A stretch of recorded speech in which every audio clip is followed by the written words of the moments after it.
Dashiell stood up from the table. "Come with me." Dashiell was the leader of the royal entourage. If he decided he wanted to take action, how could the rest of them not follow? They headed downstairs and went over to the crowd. "What's going on here?" Dashiell shouted. Sammy looked over and was startled to see the royal entourage. He hurried up to them and greeted them with a smile. At that moment, Dashiell saw Stephen. His expression turned solemn. He brushed past Sammy, who was trying to flatter him, and quickly walked towards Stephen. The other members of the royal entourage followed. Stephanie was nervous when so many members of the royal entourage came rushing over. They were much harder to deal with than her own complicated family. She was stunned when they lowered their heads and greeted Stephen respectfully. Sammy was even more shocked. He leaned closer to Dashiell and whispered, "Why are you calling him Mr. Adams? Isn't he just a bastard son from the Sierra family?" Dashiell silenced him with a glare. "If you call him a bastard one more time, I'll kill you right here and now." Sammy flinched and stepped back. "I won't do it again, but what is his identity?" "The only thing you need to know is that he's a leader of hundreds of upper-class families in this city, including the 50 royal families." Sammy couldn't believe it, but from Dashiell and the others' expressions, they didn't seem to be lying. And with their status, why would they joke around about something like that? Stephen waved his hand at Dashiell and the others. "You don't have to greet me like that."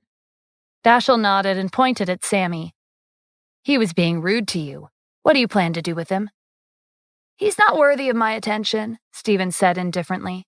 "You can do whatever you want." "Understood." Sammy collapsed on a nearby chair. Now that he had provoked the royal entourage, his life was ruined. Stephanie was curious as to why Dashiell and his friends had addressed Stephen with honorifics. Was he really the leader of hundreds of upper-class families? If that were true, his confident demeanor with the Sierra family would make sense. The two girls from before who had looked down on Stephen became his fan. "Stephanie, your cousin is really cool. Does he have a girlfriend?" "No, but..." Stephanie was interrupted before she could tell them that Stephen was married. "Great. Do you think I'm his type?" the second girl asked. The first girl cut in and puffed out her chest. "Why would he go for you when I'm here?" Stephanie felt a headache coming on. "What are you guys thinking? You didn't let me finish. He's married. He has a wife." The two girls were disappointed, but then they perked up. Do they get along? Are they planning a divorce? "Stop the nonsense and give up," Stephanie said, annoyed. Her old classmates were daughters of wealthy families. When they were in school, their admirers flocked to them in droves. They hadn't paid attention to any of them, and yet they were showing an interest in Stephen. Seeing Dashiell and the other members of the royal entourage show Stephen respect must have been a shocking scene.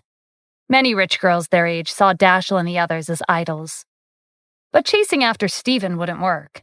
Stephanie had seen how much he loved Kim from their brief interactions. Sammy was taken away by one of Dashiell's people. "Mr. Adams, if there's nothing else, we'll be heading back to the second floor," Dashiell said. Stephen nodded. "Go ahead and continue with whatever you were doing." On their way back, Stephen told Stephanie about her two classmates secretly asking him for his number before they'd left. He turned them down, of course. Stephanie was a little embarrassed that they were so bold and daring. "Don't mind them, they've always been like that." Stephen chuckled. "Their confidence is admirable. They saw someone they liked and went for it.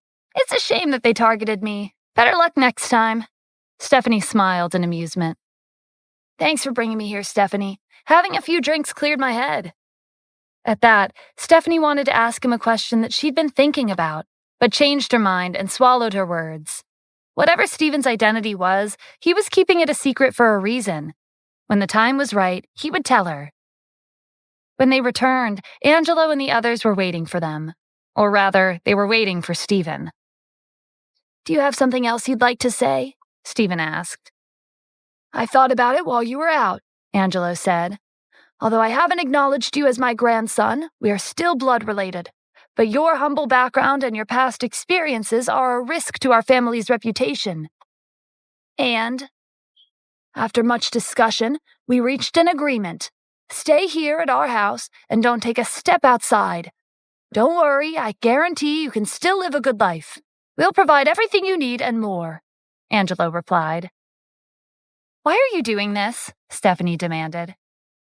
Let me explain, Stephen interjected. It's simple, really.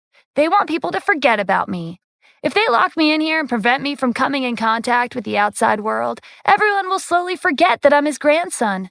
In the end, it'll be like I never existed. Am I right? Despite how you look, you're quite smart. Since you know, then behave and listen to us. With a bastard child like you around, our family will always have a stain on our reputation. Stephen laughed. You want to imprison me in your house for the rest of my life?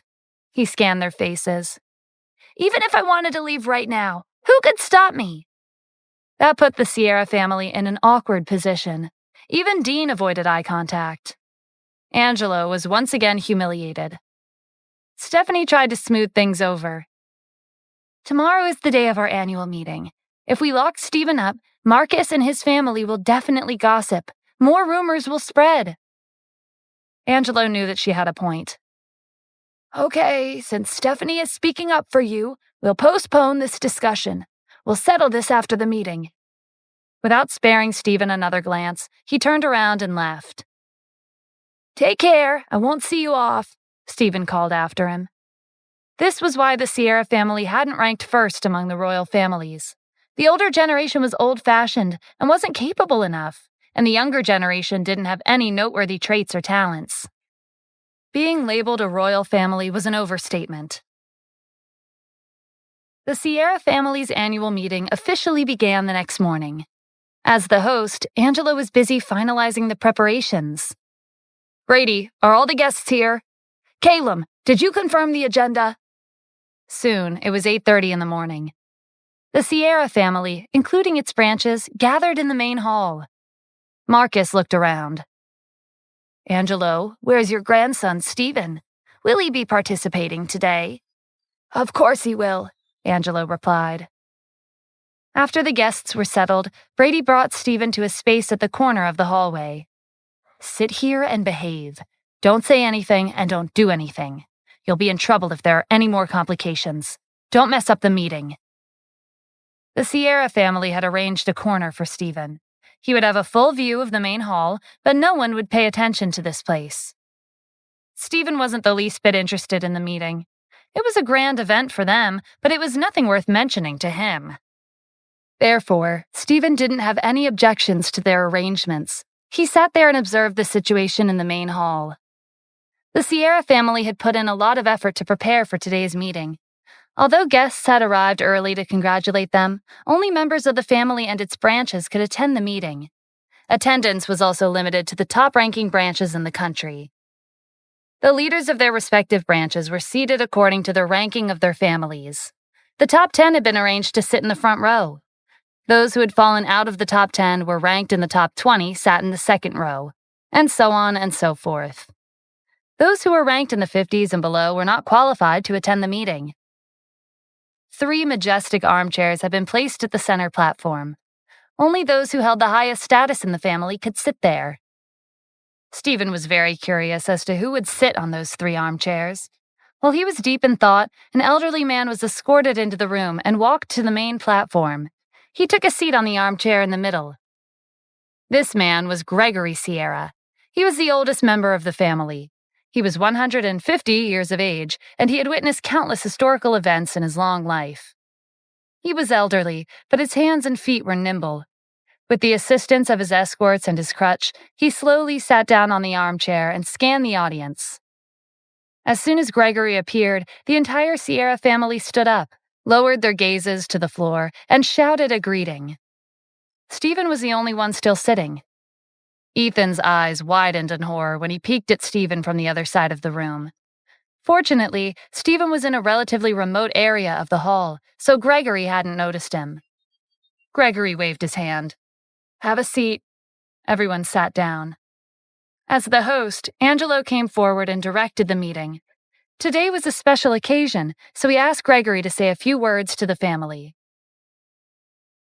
Our family has developed significantly over the past few years. We have one royal family, 3 prospective royal families, and many noble families. Everyone here has greatly contributed to our success. Although our branches are divided across the country, our combined achievements have led to our rapid growth. Like last year, let's report our results to begin the meeting. This was especially important for the major branches of the family. The better their achievements were, the more they would make an impression on Gregory. Their position would be solidified with his approval, and the annual meeting was the best opportunity to win his favor. Marcus stood up. I'll begin.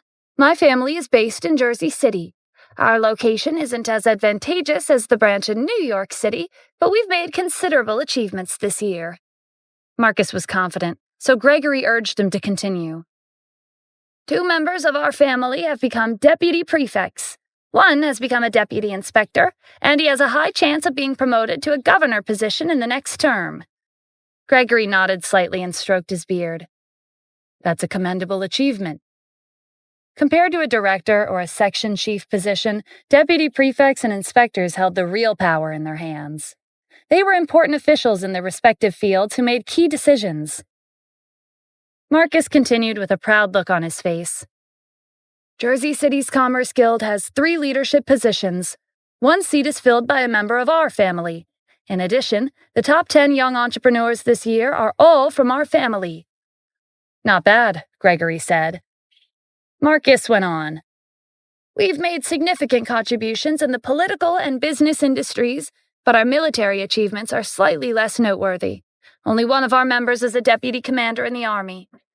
Angelo sucked in a breath. A deputy commander was one of the highest-ranking positions in the military, but Marcus was talking as if it wasn't worth mentioning. He really did know how to play his cards well. As expected, the other branches were envious of Marcus's achievements. Even Angelo's confidence was shaken. Their family's development had slowed over the years. They would be seen as inferior if they were compared to Marcus's family. Angelo would lose all face because that would mean that their royal family had been overtaken by a prospective royal family. You have indeed made many significant contributions, Gregory said. At this rate, it's only a matter of time before you become a royal family. I'll do my best to support you. Your family will receive priority when I'm distributing resources. Next year, we'll have 2 royal families. Marcus thanked Gregory respectfully and then looked at Angelo. Angelo, you're the head of the one royal family here. Next should be your turn to report, don't you think? Gregory also looked at Angelo. As a royal family, I believe you'll have even greater achievements to share. His earnest anticipation made Angelo feel somewhat awkward, but he suddenly remembered Patrick and raised his head confidently. For the past year, our family has not reached the level of Marcus's family, but one member's achievements in particular are worthy of being shared today, and that is my 5th grandson, Patrick Sierra. Aside from the Sierra family in New York City, everyone, including Gregory, was puzzled when Angelo proudly announced his 5th grandson, Patrick Sierra. Marcus was the one who broke the silence that followed. I remember him. He's been a troublemaker since he was young. He violated your family's rules, and you grounded him in your house. You even wanted to kill him, but you spared him because I pleaded for him. Marcus had a deep impression of Patrick because of how terrible his reputation was. Angelo had wanted to get rid of Patrick, but Marcus had personally come to New York City to persuade him to spare his life. Patrick was a time bomb that could ruin Angelo's family in an instant, and Marcus was anticipating this moment. 10 years have passed since then, Marcus said with a smile. How's he doing? In his opinion, Patrick's nature as a troublemaker could not be changed. It didn't matter if 10 or 20 years had passed. People didn't change that easily. Angelo was the one who'd brought Patrick up, and this was Marcus's chance to ruin their image. Patrick was indeed a rowdy child, but after that I sent him to the army to train. He was hard-working and turned over a new leaf, Angelo explained. Is that so? Gregory asked. Was the military enough to change him? Yes, and that's not all, Angelo replied proudly. He's a major general, and he's also a member of the Armored Cavalry Battalion. He's the commander-in-chief's right-hand man. The smile on Marcus's face fell. You're not joking, are you? If that were true, then their family's contributions for the past year would be useless. The Armored Cavalry Battalion worked under the Commander-in-Chief. It didn't matter how much their family had developed. Nothing could match up to working for the commander himself. Of course it's true. Do you really think I'd joke about something like that at our annual meeting? Silence filled the room at Angelo's confirmation. Angelo's family looked on with smug expressions. They didn't need any special achievements. Patrick was enough. At that moment, laughter sounded from a remote corner in the hall. It was Stephen. After Giovanni told him about Patrick being a deserter, Stephen personally investigated him. Patrick was a troublemaker during his time with the Sierra family, but he hadn't changed his ways in the military. He'd gotten into multiple conflicts with his comrades, and he had a long list of records of being disciplined for violating the rules. Most importantly, he was a deserter who had attempted to sell military intelligence to the enemy forces. Since when was Patrick a major general in the Armored Cavalry Battalion? And since when was he his right-hand man? Stephen found this joke hilarious. The Armored Cavalry Battalion was known as the Commander-in-Chief's personal guards. As they were responsible for ensuring his safety, there were strict requirements to become a member. Each member started with the rank of Major General and would be assigned to various military bases later down the line. They were valiant soldiers, and there had never been a deserter like Patrick. The hall was so quiet that everyone could hear Stephen's laughter. All eyes fell on the corner. Angelo was infuriated. This was a critical moment, but Stephen was purposefully causing more trouble. Marcus grinned. It was unofficial, but Stephen was a good assistant. He had joined in just when Marcus was worrying about how to deal with Angelo's claims. Marcus put on a serious expression. We're in the middle of an important meeting. Who's interrupting us? He glanced at Gregory, who looked very displeased. Marcus signaled someone from his family to speak up. Angelo's grandson, Stephen Adams, is disrupting the meeting, he called out. The crowd burst into an uproar. Stephen was famous after Marcus spread rumors of him being an illegitimate child. The entire family knew that he was Angelo's grandson. Angelo's expression turned grim. Stephen, come out here, now. Stephen ignored him. Angelo had refused to acknowledge him as his grandson, so why should he listen to him? Angelo fumed in silence. He wanted to use Patrick's name to redeem their reputation, but Stephen had ruined everything. Gregory was angry when Stephen didn't budge from his spot in the corner. You uncultured thing, can't you hear your grandfather calling for you? He slammed his crutch on the floor. His imposing aura could make anyone unable to refuse. Everyone in the hall, including Angelo, trembled and lowered their heads. But Stephen still didn't move. That scared Angelo and the others. Gregory held the highest status in the family, and his words were the law. No one could disobey him. In Stephen's perspective, he wasn't a member of the Sierra family, and he didn't want to be. To him, Angelo and Gregory were strangers. There was no reason for him to listen to a stranger's orders. I'm talking to you. Didn't you hear me? Gregory's tone was low and threatening. Angelo's heart raced in a panic. If Gregory took this as an insult, their family would be finished.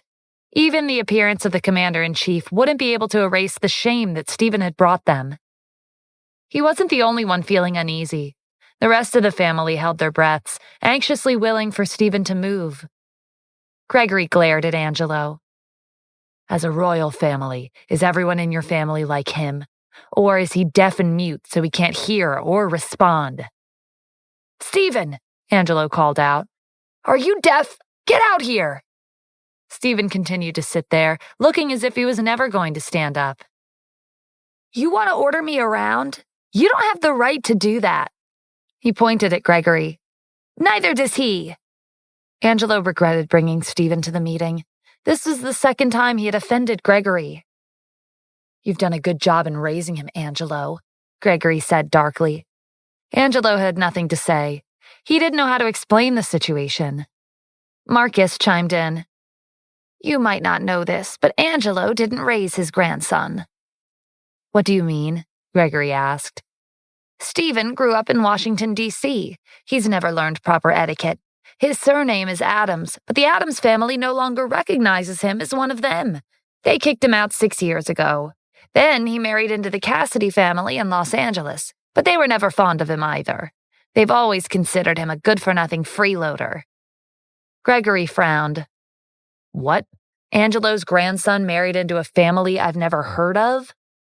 That's correct, Marcus confirmed. We're his family by blood, but considering his past actions, he's nothing like us. The more Gregory was displeased with Stephen, the more advantageous this situation would become for Marcus.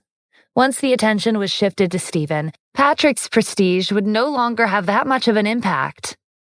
Brady stood up and walked over to Stephen. You heard it all. You're a lowly bastard who doesn't deserve to be a part of our noble bloodline. Your appearance at this meeting is our biggest humiliation. Brady's goal was simple. First, he would show off in front of the family. Second, if he denounced Stephen, Angelo would look at him in a new light. However, Brady had forgotten that even though he had the entire family as his shield, Stephen wasn't afraid of anything. He stared at Brady with a dark look in his eyes. Everyone is born human, and everyone is equal. No one has a more noble bloodline than another. You said your bloodline is noble? Sure. How about we see just how noble it is when your blood flows on the floor? Stephen stood up and headed straight for him. Brady took a step back in fear. He could feel the anger radiating from Stephen in waves. It hadn't been long since they'd met, but it was clear that Stephen didn't show any mercy, not even to his own family. If he said his blood would paint the floor today, then it would.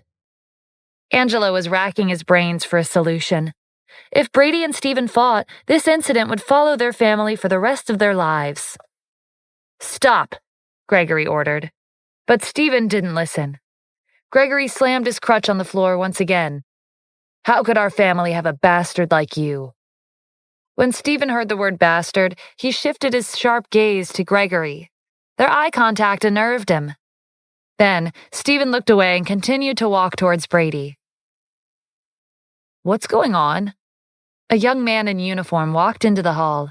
It was Angelo's fifth grandson, Patrick Sierra. Angelo was glad to see him. He had written a letter to Patrick beforehand, informing him of the annual family meeting. Patrick had replied that he was busy with military affairs and had promised that he would come back on the day of. The rest of Angelo's family watched Patrick enter the hall in anticipation. It felt like the gloom hanging over their heads had been washed away. Patrick's prestige was exactly what they needed to turn the tables.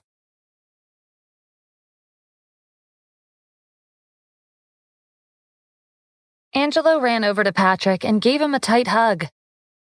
Grandpa, I can't breathe. Angelo came back to his senses and released him. My bad. I was just so happy to see you. Angelo had regained his confidence. He stepped back and stared at his grandson, whom he hadn't seen for many years. Patrick, are you wearing a military uniform? Why don't you have an epaulet and a unit? He had assumed that Patrick would come home with a dazzling star on his uniform and an emblem of the Armored Cavalry Battalion engraved on an armband. That would be a shocking scene for the family.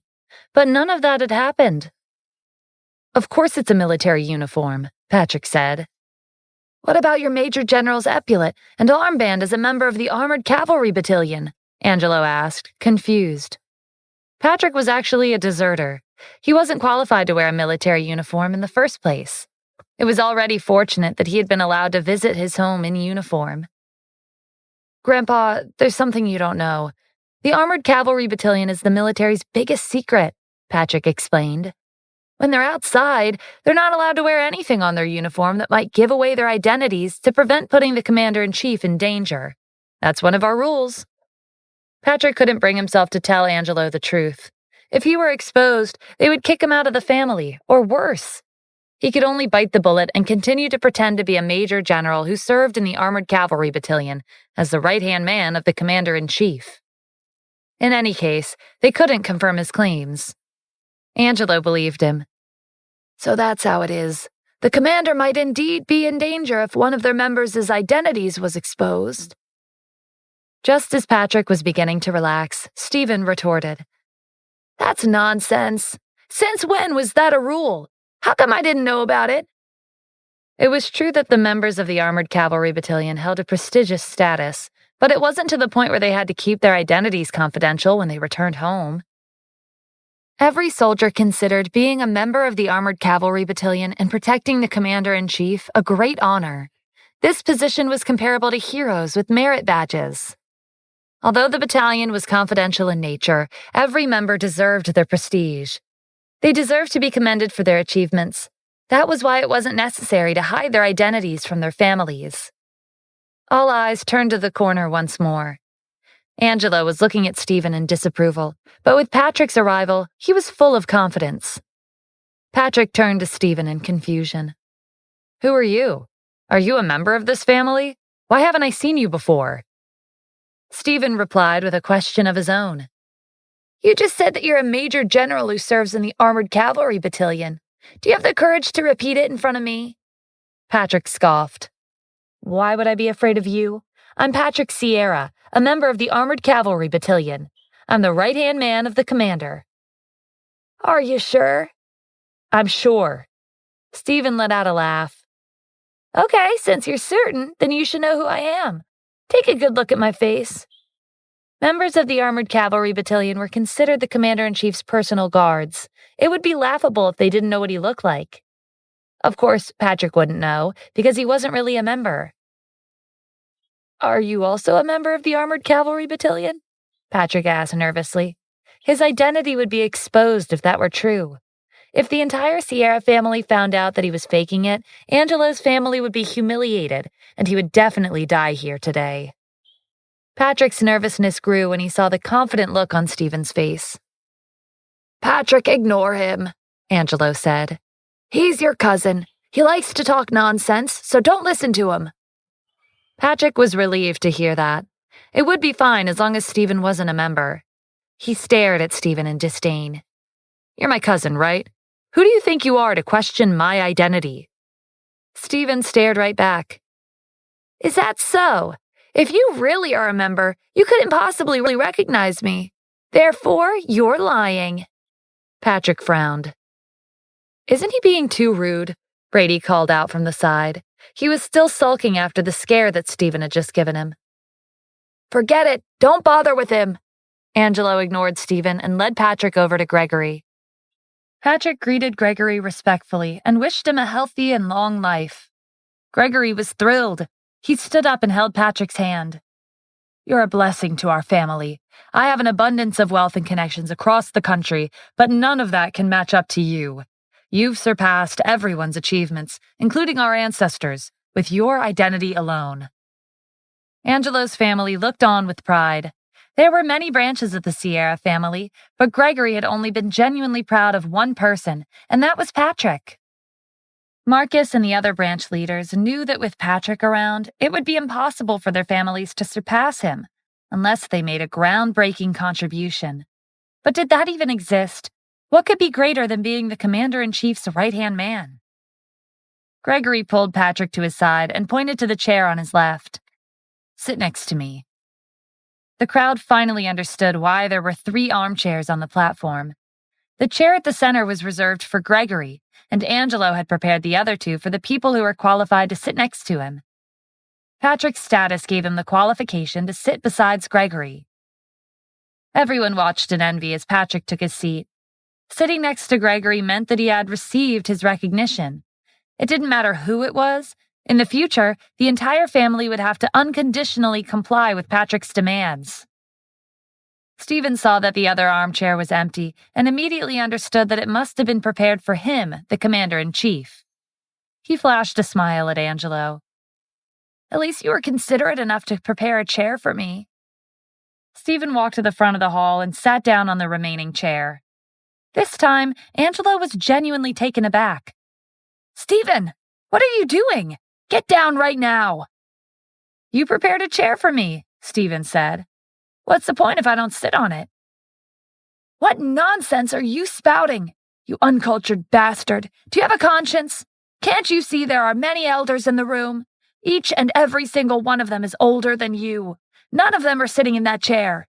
What right do you have to sit there?" While Angelo was scolding Stephen, Marcus had an idea. "Angelo, did you do this on purpose? This grandson of yours is so uncultured and arrogant. He's even looking down on Gregory. Those 3 chairs are special seats. If your grandson is sitting there, doesn't that mean he's even more qualified than you?" The other branch leaders joined in and denounced Angelo. "Who the hell does he think he is to sit next to Gregory? Angelo, you deliberately told your grandson to ruin the meeting, didn't you?" Marcus smirked. He'd successfully shifted the attention from Patrick back to Stephen. Even if Patrick was a member of the Armored Cavalry Battalion, as long as Stephen continued to cause trouble, he would have an opportunity to put his own family in the spotlight. Angelo and his family had once again become the target of criticism. Was Stephen's brain filled with water? Did he not know how to shut his mouth and behave for once in his life? If it weren't for him, they could have relied on Patrick's presence to make their family shine. Stephanie was the only person who looked at Stephen with admiration. Her father saw this and quickly pulled her to the side. "I know that you and Stephen have been close ever since the incident with Sanjay, but don't interact with him in the future. He's bad luck." "He's not," Stephanie refuted. "I think he's very capable." "What do you know? Just because he was nice to you once doesn't mean he's competent. He's just a good-for-nothing freeloader. Everyone in our family looks down on him." Stephanie remembered the incident last night when the members of the royal entourage greeted Stephen politely. She still couldn't get it out of her head. "Dad, don't say that about Stephen. He has a great background, I'm sure of it. You'll definitely be shocked when he reveals his identity." "What did Stephen do to you?" her father asked in disappointment. "Why do you think so highly of him? Forget it. Just stay away from him." Stephanie sighed. Marcus didn't miss the chance to join in as the others were criticizing Angelo. "Our entire family respects Gregory. It's only natural for him to sit there. You said that Patrick is a member of the Armored Cavalry Battalion, so I have nothing to say about him sitting next to Gregory.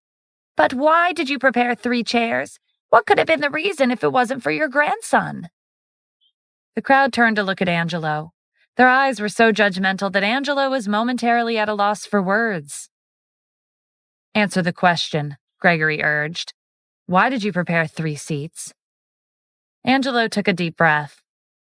"The truth is, the 3rd seat is for someone special. It was meant to be a surprise, but I suppose I'll have to reveal it earlier than planned." The crowd fell silent. From Angelo's serious tone, the 3rd seat wasn't for Stephen. Whoever this guest was, he held a status that was comparable to Gregory's. And from the expectant looks on the faces of Angelo's family, it was obvious that this guest was influential. Marcus grew nervous. If that were really the case, then everything their family had achieved would be in vain. Gregory himself was curious. "Tell me, what surprises did you prepare for today's meeting? Who is this mysterious guest?" All eyes were on Angelo, and he relished in the attention. "Since it's come to this, I won't keep you all in suspense. I've reserved the 3rd seat for the Commander-in-Chief." The crowd was stunned. Everyone had heard the commander and his achievements. He was below one and above the rest. How would someone as famous as him attend their family meeting? Gregory was doubtful. "Did I hear you correctly? Did you just say you invited the Commander-in-Chief?" "Yes, I did," Angelo replied confidently. "That was my surprise to you." "Well done, Angelo," Gregory exclaimed. "Your grandson, Patrick, is the Commander-in-Chief's right-hand man, and you've invited the commander himself to our meeting.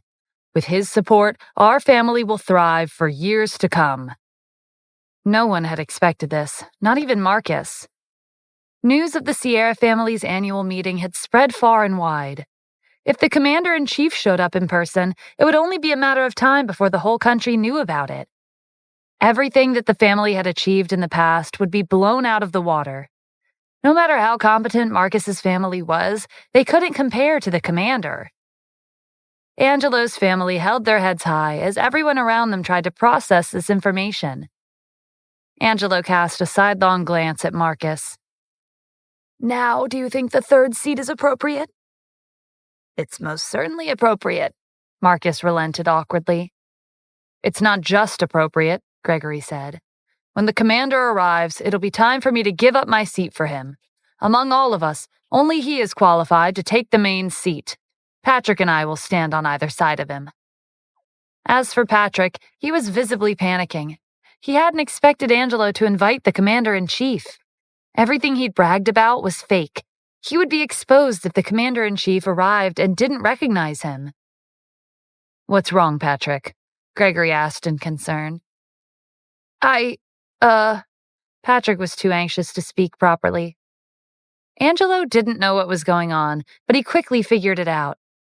He's just excited. The commander-in-chief is Patrick's leader. It's a great honor for him to attend our meeting. Patrick's probably touched that he accepted our invitation. Gregory nodded in understanding. I'm more than 100 years old, but even I'm excited. A genius like the commander is 1 in a million. At this moment, a contemptuous voice rang out. All of you are really talented at talking nonsense. Does he look excited to you? If you ask me, he looks scared. Everyone's attention was once again focused on Stephen. Angelo gritted his teeth. What nonsense are you talking about? What was Stephen's deal? Why did he keep trying to make things difficult for them? I'm not talking nonsense. I've already told you. Patrick is not a member of the Armored Cavalry Battalion. He thought he could lie at today's meeting and get away with gaining a good reputation. You've invited the commander. When he sees that imposter, his lies will be exposed. How could he not panic? Patrick glowered at Stephen. Stop slandering me. You keep questioning my identity. What's your motive? Is it because you failed to cling to our family? Why would I need to cling to anyone? Stephen shot back. None of you are my match. Angelo fought the urge to slap some sense into him. Despite his out-of-control personality, Stephen was skilled at combat. He turned to Gregory instead. Stephen is the son of my youngest daughter, Victoria. She had an affair with the head of the Addams family in Washington, D.C. I planned to accept him into the family, but judging from his actions today, he's unfit to be one of us. I hereby declare that Stephen will be expelled from the Sierra family. From now on, he'll have no ties and relations with us. Caleb gave Angelo a round of applause. Well said, but before we expel him from the family, we have a score to settle. He can leave after we enforce our family's rules. Everyone stared at Caleb in shock. This was their annual meeting. It was shameful to enforce the family's rules in front of the entire family, because it typically involved some act of violence. It was equivalent to ruining their own family's reputation. Angelo had no other choice. Stephen had forced him into a corner. If he didn't set things straight now, Stephen would keep coming back to cause trouble. And from his daring personality, it was obvious that only aggressive methods would work on him. The commander-in-chief would be arriving soon, so Angelo had to take care of this quickly. It was one thing to lose face in front of the major branches of the family, but it was a serious crime to cause a scene in front of the commander. They had to prevent that from happening at all costs. Before anyone could move, a wave of new arrivals entered the house. The mansion's staff announced their names. Brady and Ethan recognized them. It was Dashiell, Harlan, Jim, and the other members of the royal entourage. Gregory hadn't heard of them before. They're known as the Royal Entourage, an organization of New York City's upper class, Angelo explained. Brady and Ethan are members of their circle. They're the cream of the crop of the younger generation. Dashiell Moran is the founder and core member of the Royal Entourage. It seems there are many talented youths in your family, Angelo, Gregory praised. I've heard about Dashiell's grandfather, Tremaine Moran. He's the head of the #1 royal family in this city. He made Dashiell his successor. Brady, Ethan, go out and welcome them. Before Brady and Ethan could leave, the members of the royal entourage walked into the hall. Dashiell was in the lead. He was surrounded by the other members, including Harlan and Jim. Stephanie's eyes sparkled. Stephen's finally making his move. What are you talking about? Her father asked. Stephanie gave him a cryptic smile. You'll find out soon. Stephen's about to become the most important person at this meeting. Brady and Ethan hurried up to Dashiell and the others. "Are you here to support our family? Thank you for coming." To their surprise, Dashiell pushed them aside immediately. "Your family's meeting has nothing to do with us." While they were processing what Dashiell just said, he brushed past them, made his way to Stephen, and greeted him respectfully. Harlan, Jim, and the others followed him. Brady and Ethan were dumbfounded, and it wasn't just them. Everyone was watching with wide eyes, especially Stephanie's father. He looked at her as if she could predict the future. Stephanie shrugged and motioned for him to keep watching. Stephen nodded slightly in response to Dashiell and the others' greetings.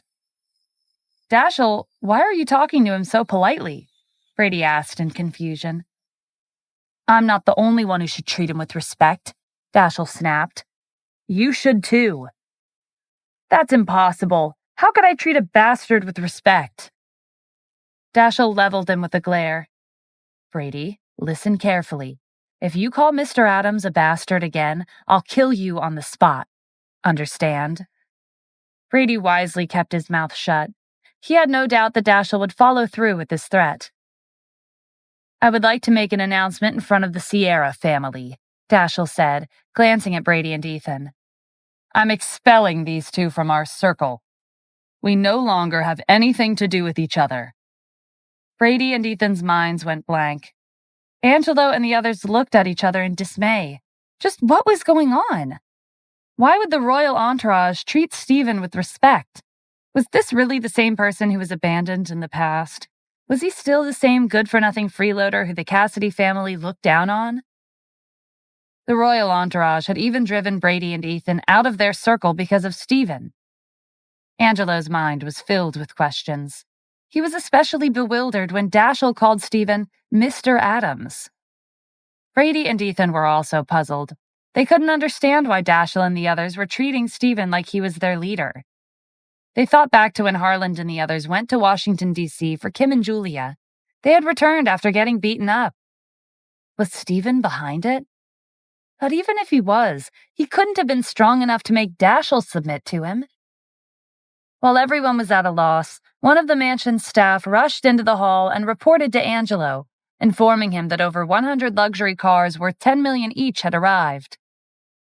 Angelo was in disbelief. They'd never had such a big crowd at their house. "Do you think it's the commander-in-chief?" Arjun asked. "I don't think so. He's a soldier. Wouldn't he arrive in a military vehicle? Why would he drive a luxury car here?" Angelo replied. "That's true. Then who could it be?" A group of hundreds of luxury cars indicated that these were not ordinary people. The sound of hurried footsteps came from outside, followed by the ringing of a doorbell. Angelo was getting impatient and ran towards the door. He was shocked to see the person standing outside.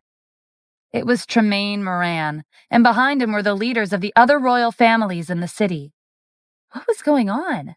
Why would they gather here? Angelo felt like his brain was about to short-circuit, but he reacted quickly and greeted Tremaine. "May I ask why you're here?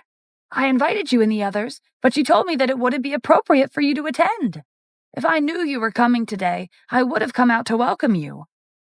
Although today's meeting was restricted to members of the Sierra family, Angelo had sent invitations to the other royal families to strengthen his own family's prestige. However, they refused, saying that it wouldn't be appropriate since their surname was not Sierra. Now they were here without prior notice. Angelo was understandably caught off guard. "What welcome?" Tremaine asked. "It's not like I'm here for you. Why would I participate in your family meeting?" "Exactly," the head of the Pierce family and Jim's family echoed. "Do you really think you're someone important? We're not interested in your family meeting." Tremaine was ranked first among the royal families in the city, while Harlan's family was ranked second and Jim's family was ranked third. Angelo couldn't get on their bad side. "You're not here for the meeting. Then who are you?" He trailed off when he suddenly thought of Stephen. Sure enough, Tremaine and the 49 family heads walked towards Stephen. Angelo's breath caught in his throat. In front of the entire Sierra family, Tremaine and the others got on their knees and shouted their greetings. The royal entourage also knelt down. It might have been acceptable if it was only Dashiell and his group who had knelt in front of Stephen, but these people were the leaders of the royal families. They could overturn the city if they wanted to. But this was not the end. The other upper-class families of the city who had followed Tremaine here also knelt in front of Stephen, one after another like waves on the beach. Angelo counted. There were more than 100 upper-class families in the city, and all of their leaders were here. All of them were treating Stephen like their leader, with the sole exception of the Sierra family. Angelo felt isolated. He had no idea what was going on. The royal families in New York City were supposed to share the same fate, but they had excluded the Sierra family from their circle. His blood boiled at the thought of how close he and these people used to be. Now they were treating him like they were strangers. Everyone grew restless at the tensions in the hall. It was so quiet that no one dared to breathe too loudly.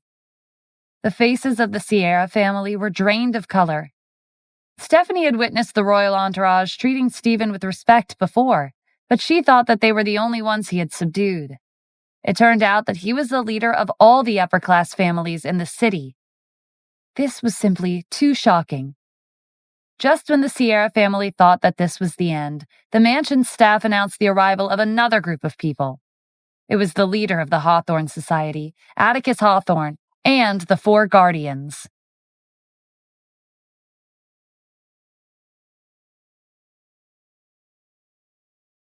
The Sierra family was stunned to hear that Atticus Hawthorne had arrived with the Four Guardians.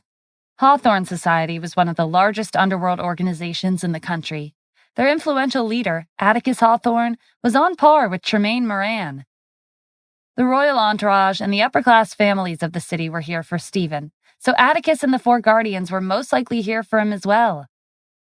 As expected, as soon as they stepped into the hall, they headed straight for Stephen. They got down on their knees and greeted him as if he was their leader. Gregory couldn't remember the last time he'd witnessed such an astonishing scene. As the oldest member of the Sierra family, he'd experienced all kinds of situations in his long life, but this was a first. Hadn't Stephen been abandoned by the Addams family? Wasn't he just a good-for-nothing freeloader who no one cared about? What was going on here? The royal entourage, the upper-class families of New York City, and the Hawthorne Society regarded him as their leader. To make matters worse, Angelo, who had a pair of perfectly functioning eyes, had failed to recognize Stephen's potential. It was glaringly obvious that his identity was worth much more than the entire Sierra family combined. It was laughable that Angelo had required Stephen to fulfill 3 conditions before entering his house. With Stephen's current status, what 3 conditions would be needed? He could go wherever he wanted. If Angelo and his family had been smart enough to acknowledge Stephen as one of them, he would have already been a member of the Sierra family by now. And, by extension, the royal entourage, the upper-class families in the city, and Hawthorne Society would all have to comply with their demands. Thinking about it now, Gregory resisted the urge to grab Angelo by the shoulders and shake some common sense into him. Marcus and the other branch leaders looked at Angelo in disdain. As for Angelo and his family, they were shaking in their boots. Why had Harland and Dashiell returned to New York City after being beaten up? Why had Sid Fanning failed to get rid of Stephen at Mantis Island? And why had Nigel Elmore failed to assassinate him? Angelo and his family had originally thought that the commander-in-chief had helped Stephen because of Patrick. Now, it was becoming more likely by the second that Stephen had done everything himself. He didn't need the commander-in-chief's help, because he had the necessary connections to handle these situations all on his own. Stephen nodded and motioned for everyone to get up. The royal entourage, the upper-class families, and Hawthorne Society got to their feet and stood next to Stephen on both sides. Stephanie's father whispered in her ear, "Did you already see this coming? What's Stephen's identity?" "How would I know that? The only thing I know for sure is that he's the most important person here. He's not a good-for-nothing freeloader." Stephanie's father sighed. "I know that now. He could ruin our family in a matter of seconds. You have a good eye for people, Stephanie." Stephanie gave him an unimpressed look. "Dad, you just advised me to cut ties with Stephen." He smiled awkwardly. "That was then, this is now. Stephen turned to Angelo with a smile. Are you surprised? You look like you have something you want to say. Angelo hadn't recovered from his shock. Why? Was all he could manage. Why? Stephen repeated. It's simple. I'm a nobody who was abandoned. I'm someone who holds a position that's far above your Sierra family. Angelo didn't have the words to reply. Stephen hadn't said anything wrong. He was the leader of the royal entourage, the upper-class families, and the Hawthorne Society. He was influential enough to force the Sierra family to the curb. We'll admit that you're strong, Brady interjected. But I don't think you're the strongest person here. I don't know how you became their leader, but even if you combine their strength, it can't compare to the special guest we've invited today. The Sierra family snapped out of their daze. They had been so shocked by Stephen's connections that they had forgotten that the commander-in-chief would be making an appearance at their meeting. Stephen's connections were incredible. They were nothing in front of the commander. Angelo's tension lessened at Brady's reminder. He had also forgotten about the commander. He put on a prideful expression. Stephen, don't think you've won. No matter how many connections you have, you can't match up to the commander-in-chief. Gregory had been thinking that Angelo was an idiot for not realizing how capable Stephen was. But it was true that with the commander-in-chief on their side, the gap between the Sierra family and Stephen wasn't that big of a deal. But where was the commander? Angelo, it's been some time since our meeting started. When will the commander arrive? Gregory asked. Angelo was beginning to feel anxious. He was wondering the same thing. Their meeting had been going on for quite a while now. Stephen's connections were here, but the commander-in-chief was not. Angelo, did you really invite the commander? Marcus asked suspiciously. Of course I did, Angelo retorted. The commander of Washington, D.C.'s military base, Juan Lovell, informed me personally. Okay, but what if he doesn't show up? That's impossible. With the commander-in-chief's status, he's someone who will keep his word. You're not wrong, Marcus conceded. I believe that he won't go back on his word. But have you thought about it? Your family is ranked amongst the top 10 royal families in the city, but they're nothing to the commander. What if he forgot about the meeting? Could you really blame him for that? Angelo broke out in a cold sweat. It was true that the commander-in-chief wouldn't think too much of the Sierra family. Even if it slipped his mind, they wouldn't have the right to criticize him. Patrick, can you contact the commander? Ask him when he'll be here. Now it was Patrick's turn to panic. He wasn't really a member of the Armored Cavalry Battalion. How would he know how to contact the commander-in-chief? But he recovered quickly. Grandpa, I can't contact him either. Why not?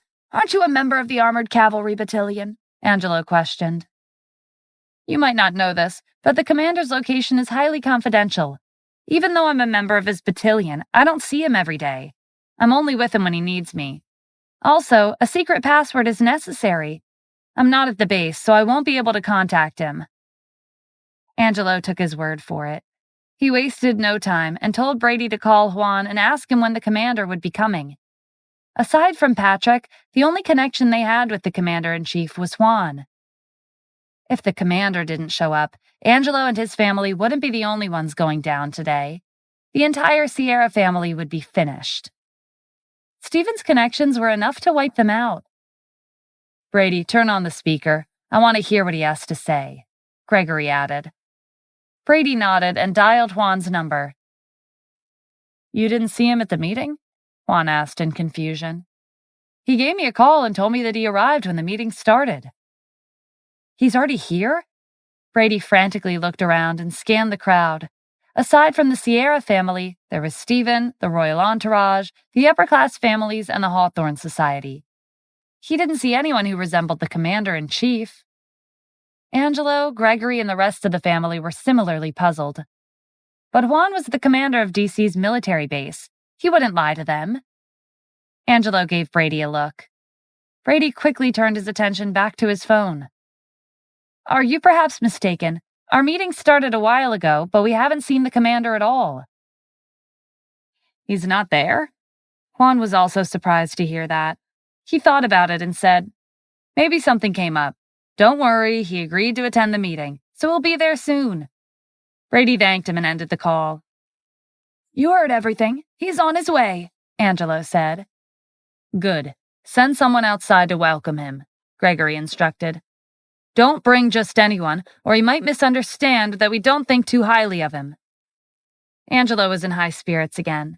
He led Patrick, Brady, Ethan, and the other outstanding youths of his family towards the entrance. When Angelo passed by Stephen, he shot him a dirty look.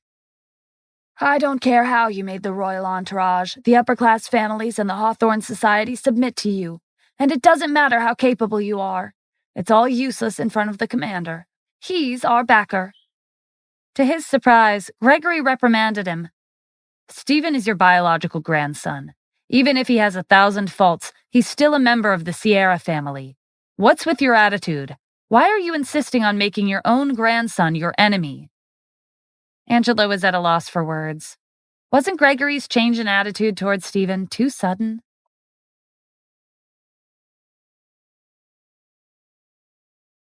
Gregory smiled at Stephen. I don't know how you forged these connections, but you're our family, and I'm proud of you. And? What are you trying to say?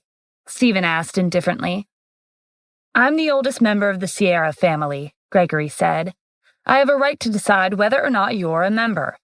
Of course, it doesn't seem like you need our help, but you know what they say. The more friends you have, the more paths will be open. If we join hands, we can form a strong alliance. You'll receive our resources, and you'll become one of us. This will benefit both of us. What do you say? Angelo disliked Stephen the moment he found out about him. Truth be told, he hadn't thought much of him. But today, a crowd of influential people had kneeled before Stephen and regarded him as their leader. Angelo had no choice but to really look at him for the first time. And now, Gregory was trying to rope Stephen into their family. Angelo was impressed by his foresight. I agree with Gregory. Back then, I was blind and underestimated your talent.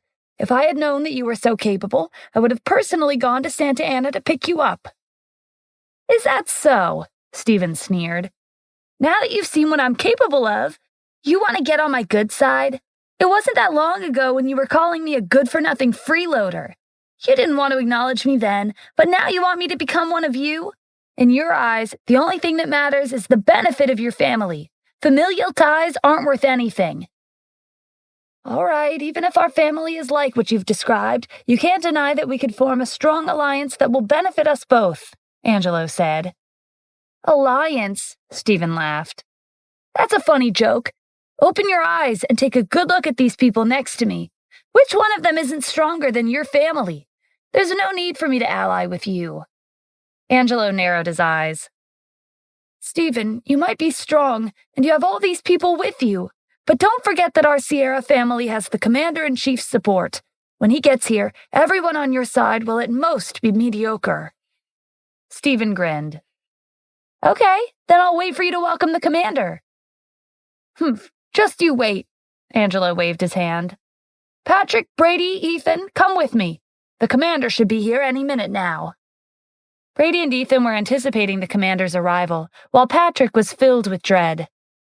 At the door, someone with an extraordinary presence walked up to the house. Angelo hurried up to them. May I ask if you're the commander-in-chief? The man shook his head. No, but I've brought something for him. He held out a rectangular brocade box. Angelo examined the exterior. It looked familiar. Wasn't this the 7-star sword that he'd gifted the commander-in-chief? Will he be coming today? Angelo asked nervously.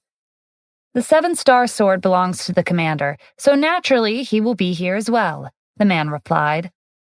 Great, please follow me inside. Gregory was confused when he saw Angelo and the others returning to the hall with a man holding a box. Is that the commander-in-chief?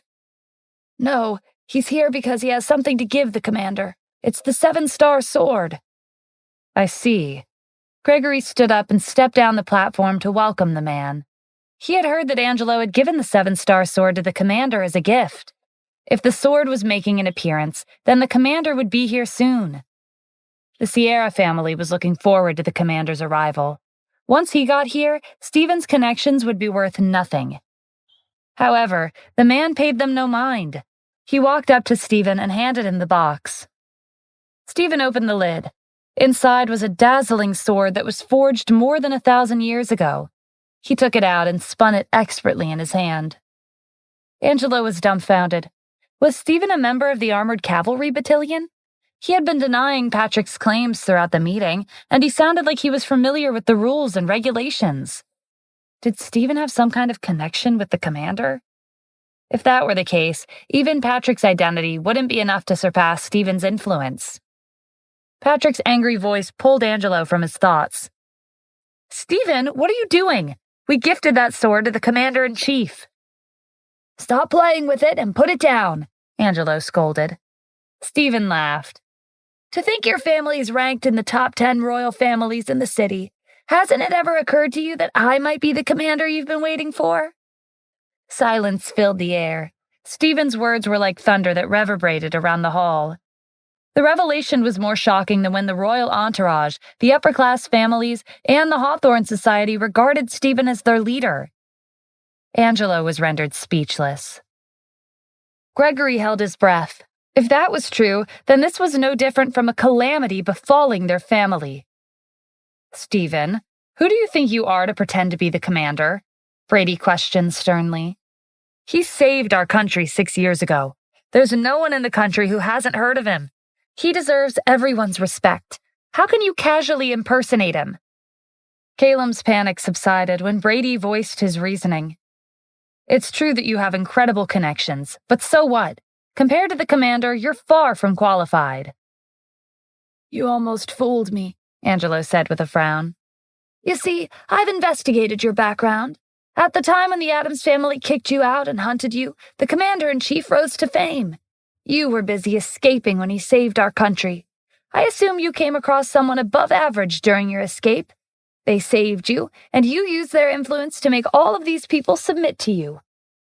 During Angelo's investigation, he hadn't found any connections between Stephen and the royal entourage, the upper-class families, and the Hawthorne Society.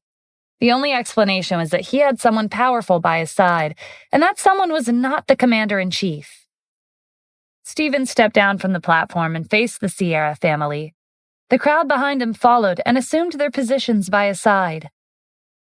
"At least he got something right. After the Addams family kicked me out, they chased after me. While I was running away, someone did save me." Stephen had met an elderly priest 6 years ago when he was hiding from the Addams family. The priest saved him and taught him many skills. When the 40 countries colluded with one another and attacked the U.S., Stephen was sent to the border. He took down the enemy's forces and made a name for himself. "See, you admitted it yourself," Brady said. "You did meet someone strong by chance, but it doesn't matter. No one can be compared to the commander." Angelo agreed. "And Patrick is close to the commander. You can't match up to us." "Is that so?" Stephen glanced at Patrick, who averted his gaze when their eyes met. "Sure, then I'll wait for the commander to come and back you up." Stephen ignored the Sierra family and went back to fiddling with the 7-star sword. The atmosphere turned awkward. Angelo could only watch helplessly as Stephen fooled around with a gift he gave to the commander. There was nothing he could do for him. At this crucial moment, the mansion's staff rushed back into the hall and informed Angelo that a group of people in military uniforms were standing outside. Angelo's eyes lit up. "It has to be the commander-in-chief. He's here." As soon as these words left his mouth, several people in uniform walked in. The man in the lead had a star on his shoulder. He was a major general. Angelo recognized him. He was the commander of New York City's military base, Eli Bryn. He must be here because of the commander. 4 people were following closely behind. They also had a star on their uniform. All 5 of them were major generals.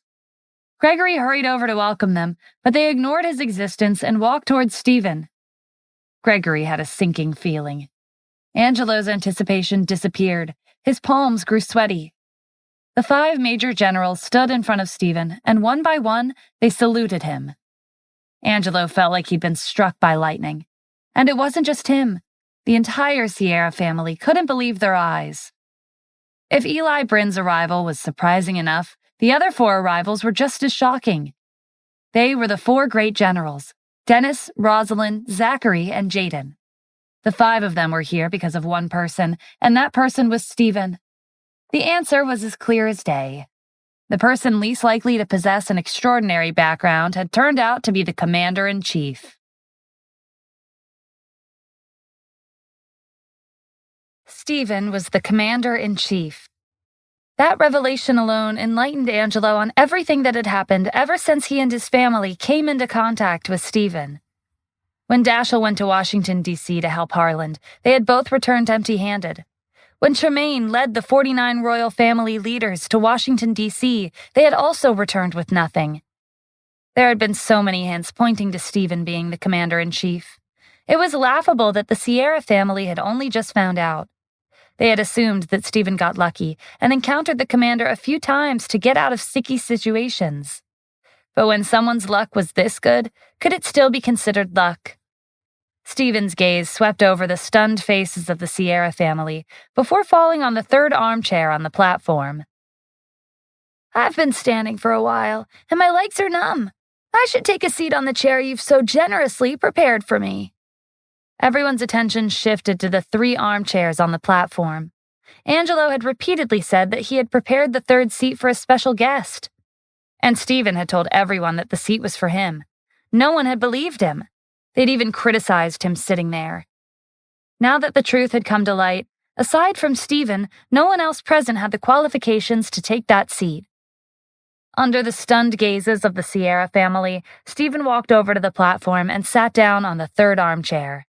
His people moved with him and settled beside him. "Not long after the meeting started, I told you all that this seat had been prepared for me. It's a shame that none of you believed me." Brady and Ethan's knees went weak. Angelo felt faint. What they thought was impossible had become reality. It was ridiculous that they had ever thought that the commander-in-chief was their biggest backer. "It all makes sense now," Arjun said. "Stephen is the leader of the royal entourage, hundreds of upper-class families, and the Hawthorne Society. We thought he used his connections to make them submit to him, but no one could make that happen except for the commander-in-chief." A terrifying thought crossed Caleb's mind. Back when Stephen was hiding from the Addams family, the commander-in-chief had risen to fame at the same time. How could there be such a coincidence? Stephen's identity was obvious from the get-go. Angelo barely managed to recover from his shock. "I didn't expect you to be the commander. When Sanjay came back with our family, was that because of you?" "Yes, I told him to take them back safely," Stephen confirmed.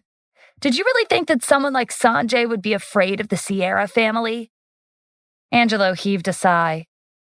"I sent so many people to take you back to New York City, but you always refused. I thought you were putting on airs and wanted to strike a better deal with us, but our family is nothing more than dust in front of you." Angelo smiled bitterly. It was laughable that he had wanted to use Stephen as a scapegoat and give him up to Sanjay. He finally understood why the 7-star sword that he had gifted the commander was in Stephen's hands. They had shrouded the truth with the illusion that the commander had been indirectly resolving Stephen's issues because of his affiliation with the Sierra family. In reality, Stephen had handled everything on his own. And the reason they had come to this conclusion was because of Patrick's connection with the commander-in-chief. At the thought of Patrick, Angelo realized that there was another crucial issue that had yet to be clarified. "Patrick, aren't you a member of the Armored Cavalry Battalion? Don't you work closely with the commander? He was right in front of you, but you didn't recognize him." Everyone turned to Patrick and stared. "Patrick, why are you still standing there?" Gregory asked.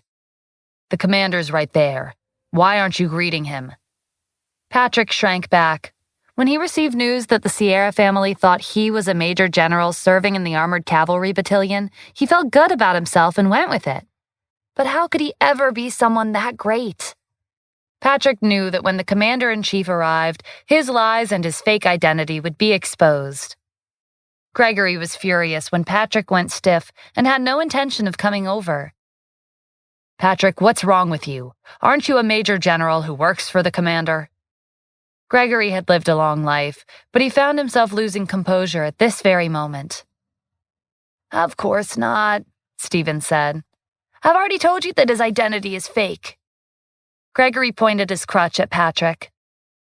"Patrick, tell me the truth. I want to hear it from your own mouth." Stephen interrupted.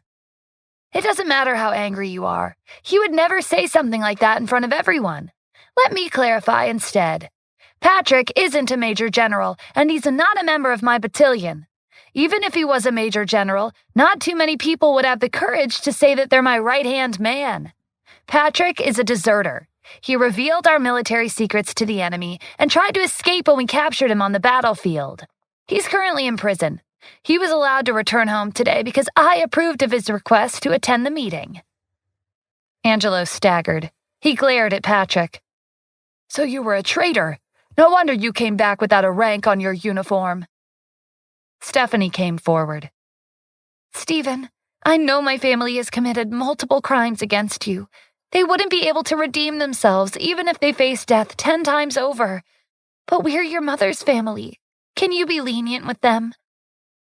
"I never planned on killing anyone," Stephen said. "But I will take your opinion in regards to leniency into consideration." The Sierra family gave Stephanie grateful looks. The girl they had once thought was unremarkable had saved their family from ruin. "However, they're not exempt from punishment," Stephen continued. "Angelo Sierra, you've plotted against me many times in the past. Starting today, you will no longer be the head of the family. Stephanie will take over your position. Do you have any objections?" Angelo had been thinking of the worst possible outcome, but he hadn't expected to be removed from his position as the head of the family. When he thought about how he was still alive after committing multiple heinous crimes, his position wasn't worth anything. "No, I have no objections," Angelo replied. Stephanie was surprised by Stephen's decision. "Becoming the head of the family is a huge responsibility. I'm not sure I'm ready for that." Stephen gave her a smile. "You're more than ready. I've checked your background. You graduated at the top of your class, and you have good character. You're the best candidate to succeed the family." He looked around the hall. "Besides, with me supporting you, I don't think anyone would question your position." Angelo immediately congratulated Stephanie for becoming the new head of the Sierra family.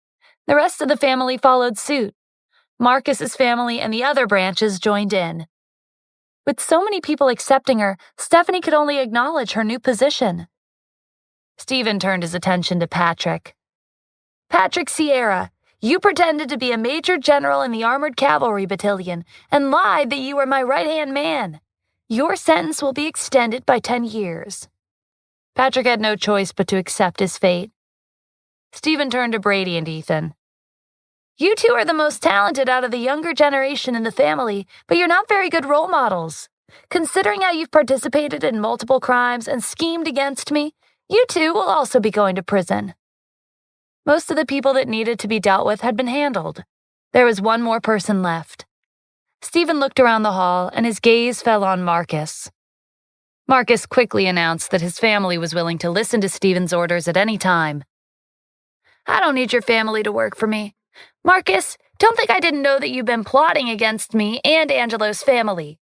But you can take it easy. You haven't done anything to me except try to ruin my reputation. To make up for that, your family must give half of your annual income to the army as military expenditure, as a contribution to border defense." Although Marcus's family didn't earn as much as Angelo's family, they did earn $10 billion a year. Having them use $5 billion for the military could reduce the amount of required taxes for the people. Seeing that Stephen had finished dealing with those who deserved to be punished, Gregory suggested that Stephen lead the Sierra family. "I have no interest in becoming your leader. Stephanie will be the head of the Sierra family." That was what Stephen wanted, so Gregory conceded.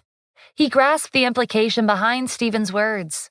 As long as their family acknowledged Stephanie as the leader of the family, the commander-in-chief would be their backer. Stephen knew what Gregory was thinking, but he didn't expose him. "Everything has been resolved. Now, I have one question. I've been wondering why everyone keeps calling me a bastard."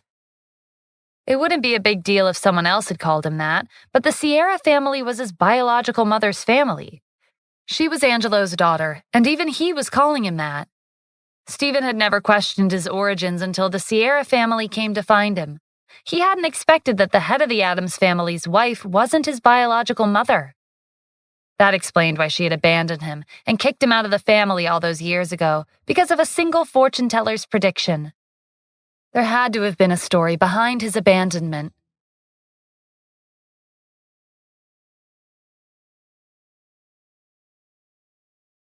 Angela glanced around the main hall. "Mr. Addams, there are too many people here. Could I tell you in private?" It wasn't a pretty story, and Angelo didn't want to talk about it in front of so many people. It involved their family's secrets. "Sure," Stephen said. "I'll wait for you outside." He stood up and walked out of the house. Angelo followed closely behind.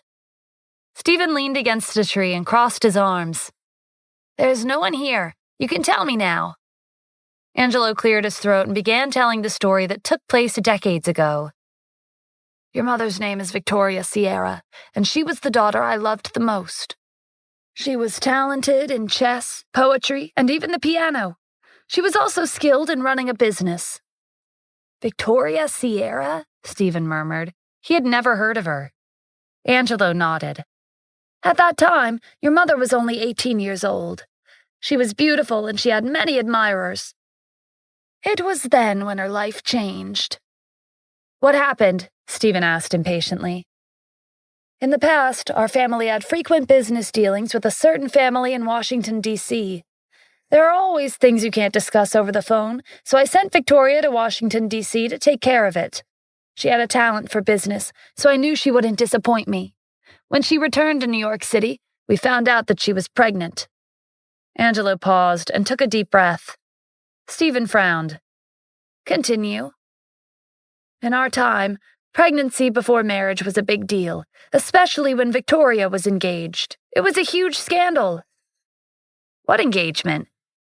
"Before Victoria left for Washington, D.C., our family had arranged a marriage partner for her," Angelo explained.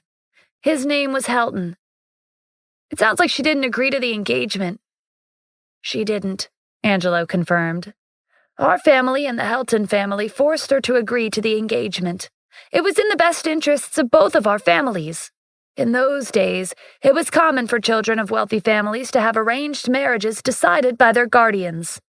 Their opinion wasn't taken into consideration. Victoria refused the engagement.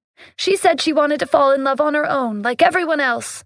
She didn't want to be bound by an engagement. After she returned to the city pregnant, we discovered that her child's father was the successor of the Addams family, Terence Addams. He's your biological father." Stephen hadn't heard his father's name in years. Memories of 6 years ago came rushing back. "Terence was the first successor of the Addams family, and he had an engagement of his own with a woman from another wealthy family in Washington, D.C. But once he came to New York City and met Victoria, the two of them fell in love at first sight, and it was hard for them to separate. That's also the reason why she came back to the city after she got pregnant in the district. The Addams family was the #1 family in Washington, D.C. They couldn't accept their relationship. Terence's father sent trained professionals to New York City and threatened our family to force Victoria to get an abortion and cut ties with Terence.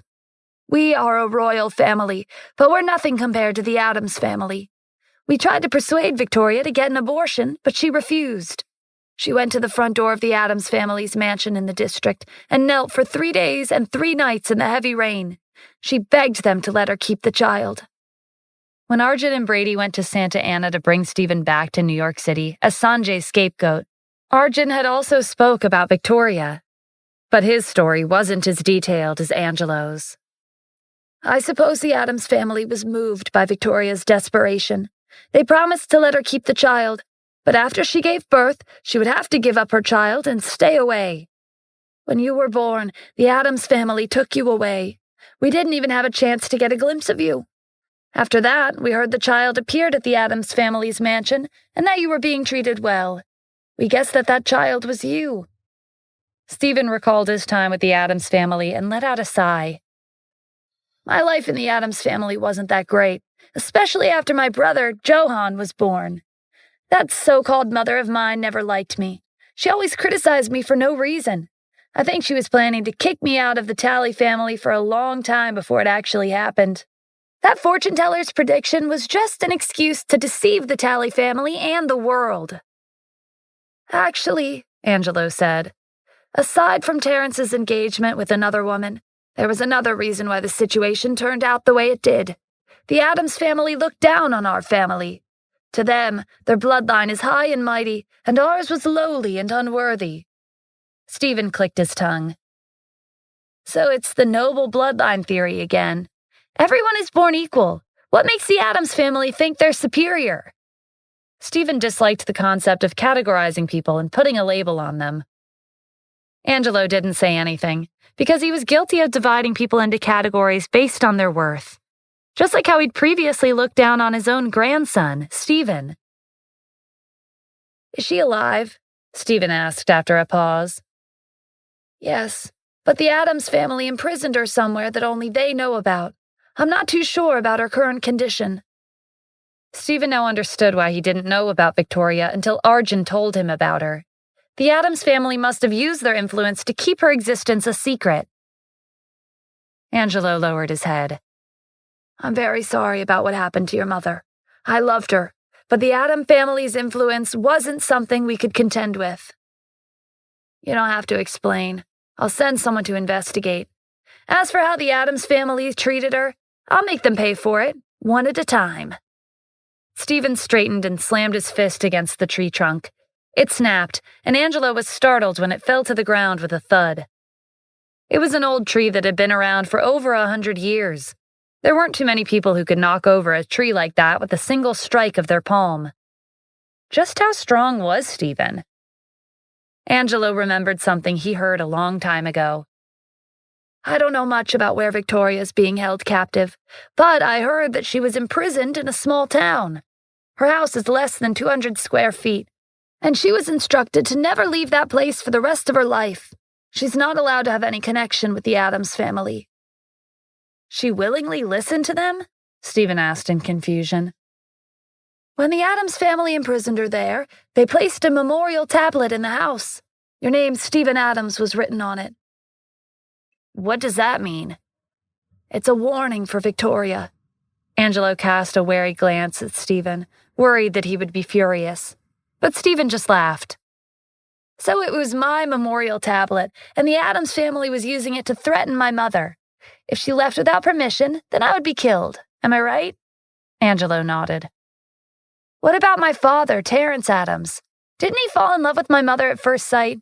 Didn't he care about her? Terrence was the first successor of the Addams family. If he spoke up for Victoria, then his position would have been jeopardized. He chose to stand by and watch her suffer to secure his future.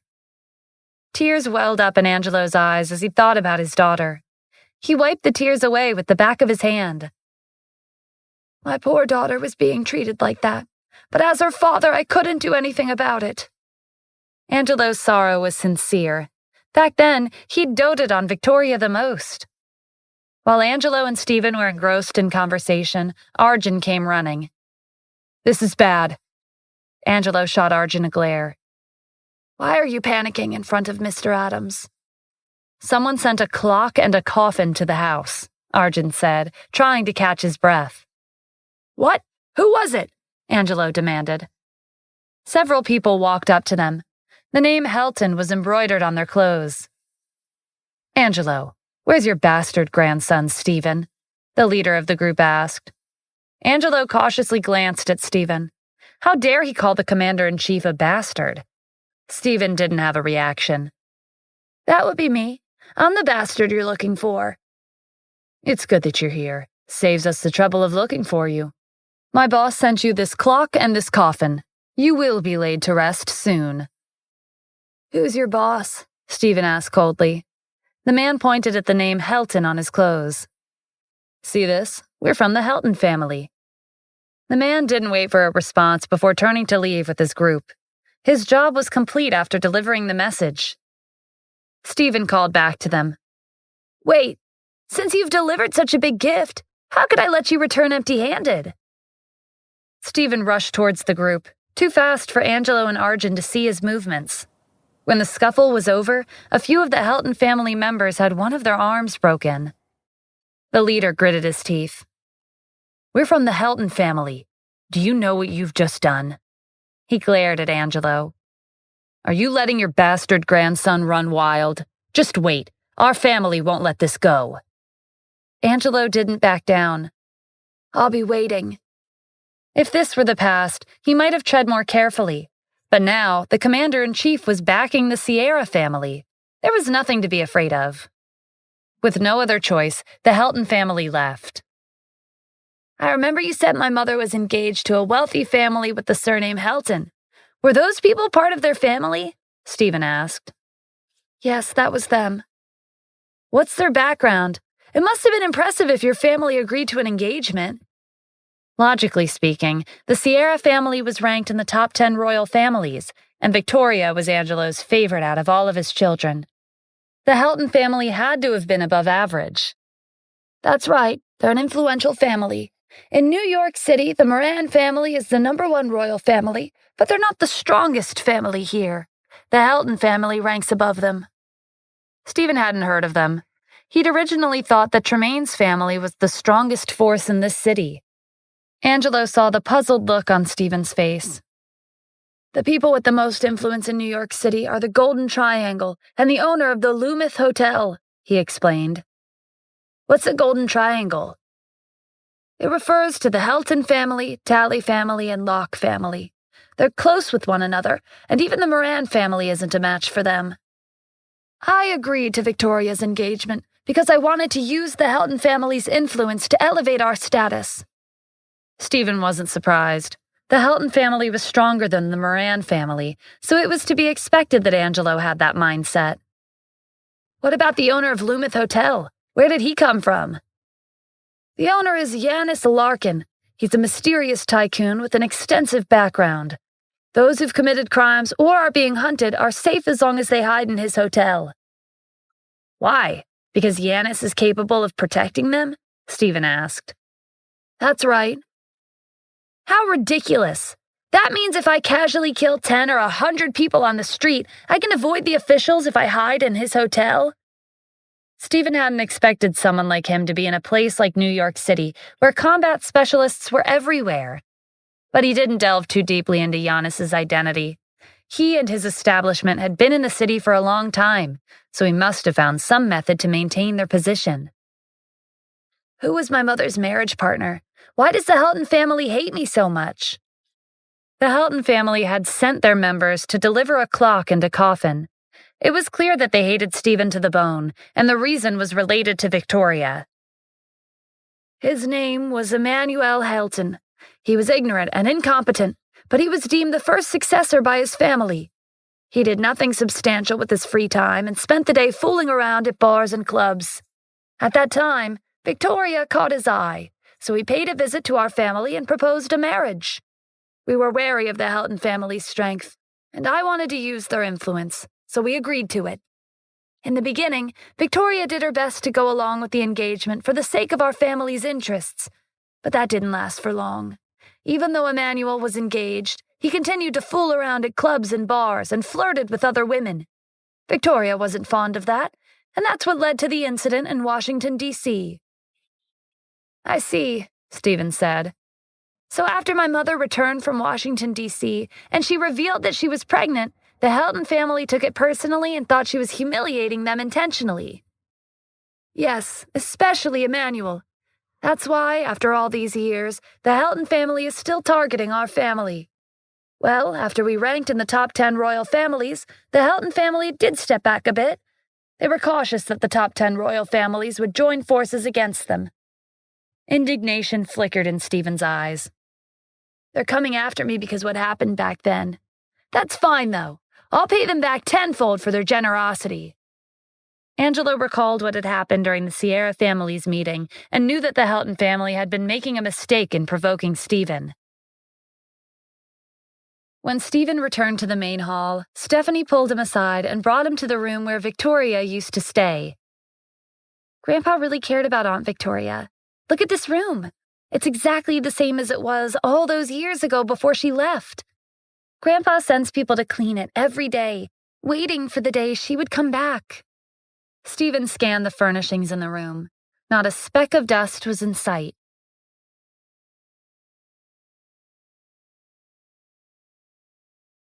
The three family leaders known as the Golden Triangle were sitting around a table playing poker at their mansion. I heard that the Sierra family's bastard child came back, the head of the Talley family said. Emmanuel smirked. He did. He even showed up at the Sierra family's annual meeting. They're obviously acknowledging him as a member. I sent a clock and a coffin to their house to make him understand that he's nothing more than an illegitimate child. But why would Angelo do that? The head of the Locke family asked. He knows how much Victoria humiliated the Helton family, but he brought his grandson back anyway. Doesn't that mean he's looking down on us? Emmanuel's son was listening from the side. Dad, why don't I pay a visit to the Sierra family and question Angelo? Before Emmanuel could respond, the mansion's butler ran into the room and asked them to follow him. Something had happened. The four of them followed the butler outside. The people Emmanuel had sent to deliver the clock and coffin to Stephen had returned with a broken arm. Did the Sierra family do this to you? Emmanuel demanded. Yes, it was Angelo's grandson, Stephen Adams. He even supported Stephen and challenged us, the leader of the group replied. Has Angelo finally gone crazy? The head of the Locke family said. He's always been submissive in front of us to prevent conflict. Why is he so different today? Maybe it was because of the annual meeting, the head of the Talley family suggested. Many influential families in the city would have gone to their house, so Angelo's probably more confident than usual and sided with his bastard grandson. Regardless of the reason, Angelo is looking down on us, Emmanuel said. We have to return the favor. Otherwise, who would take us seriously in the future? The head of the Locke family agreed. Emmanuel, your son volunteered to question Angelo anyway. Let him go. And so, Emmanuel's son took several of his subordinates with him and headed to the Sierra family's mansion. The annual meeting had ended, so the other branches of the Sierra family had already left. Emmanuel's son became more fearless. His subordinates broke down the door and barged into the house. Tell Angelo to come downstairs right now, he shouted when he went inside. The mansion staff recognized him as Emmanuel's son and went to report to Angelo and Stephanie. Angelo hurried downstairs. He glanced at the broken door and frowned. I was wondering who it was. So it's Emmanuel's son. It's been a while since we've seen each other. Did we do something to offend you? Angelo, stop pretending. You openly accepted that grandson of yours into your family and even let him attack our family's people. How do you plan on explaining yourself? First, our family affairs are none of your business. Second, your family disrespected ours first. You sent a clock and a coffin to our house. Your people deserved it. Emmanuel's son was surprised by Angelo's unyielding attitude. In the past, he would have been submissive and apologized. I don't know why you're so brazen all of a sudden, but it's a fact that you've offended my family. Come back with me and give my father an explanation. I'm sorry, but I'm no longer the head of the Sierra family. You're not? Then who is? Stephanie came forward. It's me. If you want to take anyone from our family away, you'll have to ask for my permission first. Emmanuel's son snickered. Angelo, did you think you could fool me by letting this girl take your place? Before Angelo and Stephanie could say anything, Stephen strode up to them. I'm the one who appointed Stephanie as the head of the Sierra family. Is there a problem? Emmanuel's son turned to him in confusion. Who the hell are you? Angelo glanced at Stephen warily. How dare he talk like that to the commander-in-chief? That's not important. Stephen flipped the question on him. And who are you? Emmanuel's son ignored the way he spoke to him and proudly introduced himself as a member of the Helton family. You're Emmanuel's son? Stephen asked. That means your father was the one who forced my mother into an engagement back then. Oh, I get it now. You're that bastard Stephen Adams. As soon as these words left his mouth, Stephen slugged him. Emmanuel's son staggered back in shock. Even Dashiell wouldn't treat him like this. Didn't you hear what I said? I'm Emmanuel Helton's son. Stephen shrugged. That means nothing to me. If you call me a bastard again, be prepared for something worse than a punch to the face. Emmanuel's son did not back down. You are a bastard. What else am I supposed to call you? Angelo prayed for him as he watched from the sidelines. Emmanuel and the heads of the Talley and Locke families were startled when Emmanuel's son ran into the house with a broken arm. Stephen asked me to deliver a message. He said he's on his way here, and that he's going to settle the score because of what happened back then with his mother. Emmanuel slammed the table and stood up. I still remember how his lowly mother humiliated me. Fine, I'll wait for him. I'll show him what the Golden Triangle is capable of. After Emmanuel's son ran away with his subordinates, Stephen headed to their mansion with Dennis, Rosalind, Zachary, and Jaden. When they arrived at the entrance, the security guards stopped them and said that no one was allowed to enter without permission. Zachary's lips curled into a grin. Even their security guards are strong. Looks like the Golden Triangle is as formidable as they say. The security guards assumed an offensive stance, preparing to throw them out by force. I heard the Golden Triangle lives here, Stephen said.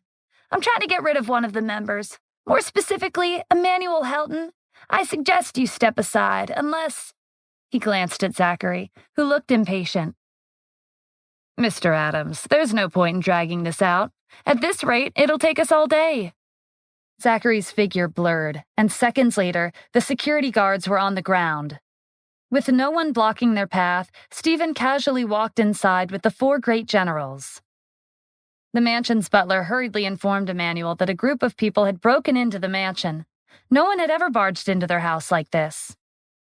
Before anyone had a chance to react, Stephen and the four great generals made their entrance. Zachary's eyes flashed with anticipation. Mr. Adams, their subordinates are much stronger than the security guards. No wonder the Golden Triangle ranks above the royal families. As a veteran on the battlefield, Zachary could gauge his opponent's strength with one look. From the terror on his son's face, Emmanuel could tell that the young man in the lead was Angelo's grandson, Stephen Adams. Stephen walked over to them and counted with a finger. 1, 2, 3. The Golden Triangle has exactly 3 members. Which one of you is Emmanuel Helton?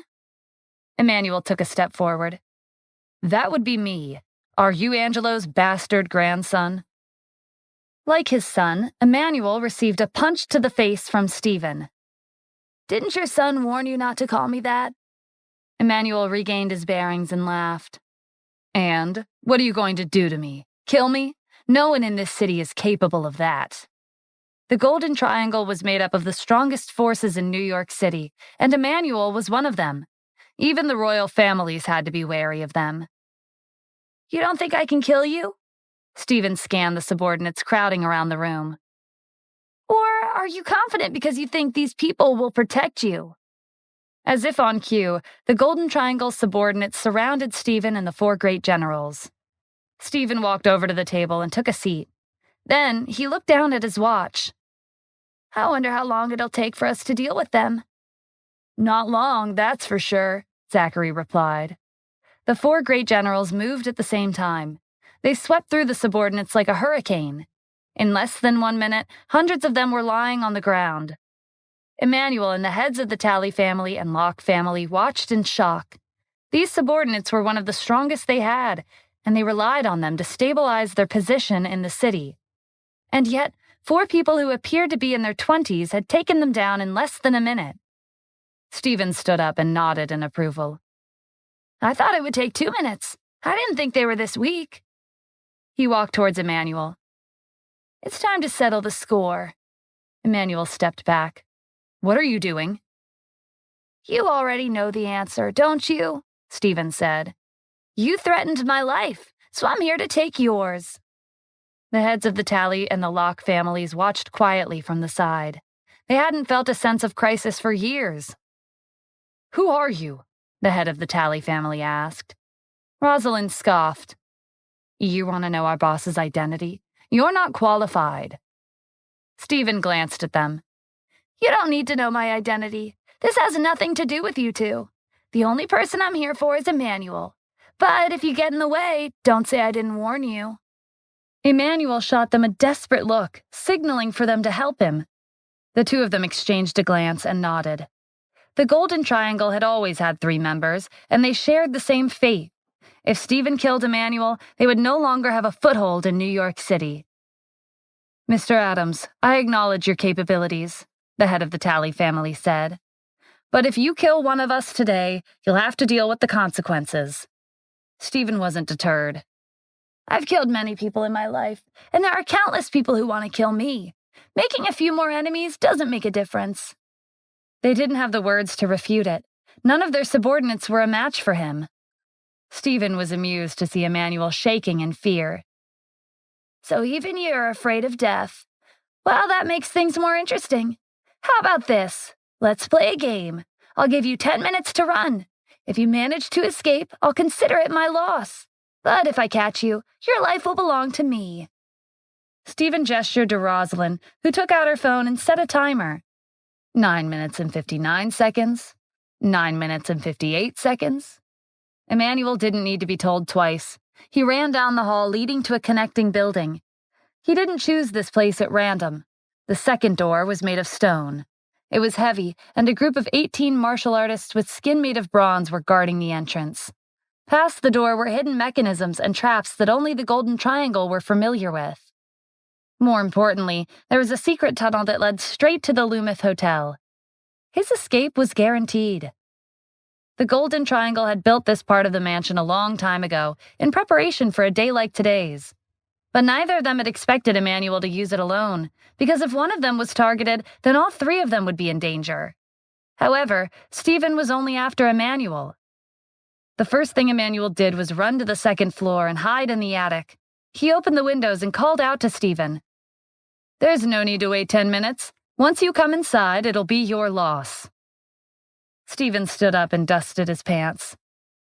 "All right, since you can't wait to die, then I'll grant your wish." He led the 4 great generals to the connecting building. Dennis kicked open the door, only to find a second door blocking their way. From the stone exterior, it appeared to weigh more than a ton. It would be difficult to open it through brute force. "Dennis, move aside," Jaden said. "I'll open it." He crouched down and dug his fingers into the door. He gathered his strength and forcefully pulled the door up. Emmanuel was watching them from the second floor in the attic. How was that humanly possible? The small opening was enough for Stephen to lead Dennis, Rosalind, and Zachary inside. When they were a safe distance away, Jaden let go and slammed his fist against the door. It shattered in a deafening explosion. The entire house shook from the aftermath. Emmanuel almost lost his balance and fell out of the window. The adjacent building was dimly lit. Through the darkness, Stephen saw a group of 18 men with skin made of bronze. They were expressionless as they put their hands together and chanted incantations. Emmanuel poked his head out of the window. "They're martial artists from a temple in the mountains. Their bodies are impenetrable." Zachary wasn't convinced. He dashed over and threw a punch. The 18 martial artists dodged and stood in formation. They were fast, and each of them took turns exchanging blows with Zachary. They were much stronger than the Golden Triangle's subordinates. Zachary's eyes were wide in exhilaration, and there was a manic grin on his face. He let out a laugh in the middle of the fray. "It's been a long time since I encountered an opponent on this level." The more he fought, the more excited he became. Jaden joined the fight after 3 minutes. Their combined strength had the power to move mountains and divide oceans. The 18 martial artists with skin made of bronze held their ground, but Zachary and Jaden were much stronger. They were slammed to the ground and coughed up blood like deflated balloons. Their impenetrable bodies and formation had been broken. They were strong, but not strong enough. Zachary and Jaden had already reached the pinnacle of martial arts, and with their experience on the battlefield, they were akin to killing machines. The butler had followed Emmanuel to the attic. "Shouldn't we run? I don't think these traps are enough to stop them." But Emmanuel was confident in the building's hidden mechanisms at the final checkpoint. "No, when they get here, it'll be game over." The butler had seen what Stephen and his companions were capable of, and he was certain that they would make it out alive. "We should play it safe," he tried again. Emmanuel considered it. It was better to be safe than sorry. "Fine, but let me make this clear. It's not that I don't believe in the attic's weaponry. I just think that what you said makes sense." He walked away and headed to the underground tunnel. The butler shook his head in disapproval and followed him. Emmanuel had to keep his pride even at a time like this. Stephen led the 4 great generals to the attic. The path grew dimmer. In the darkness, arrows shot out from all directions.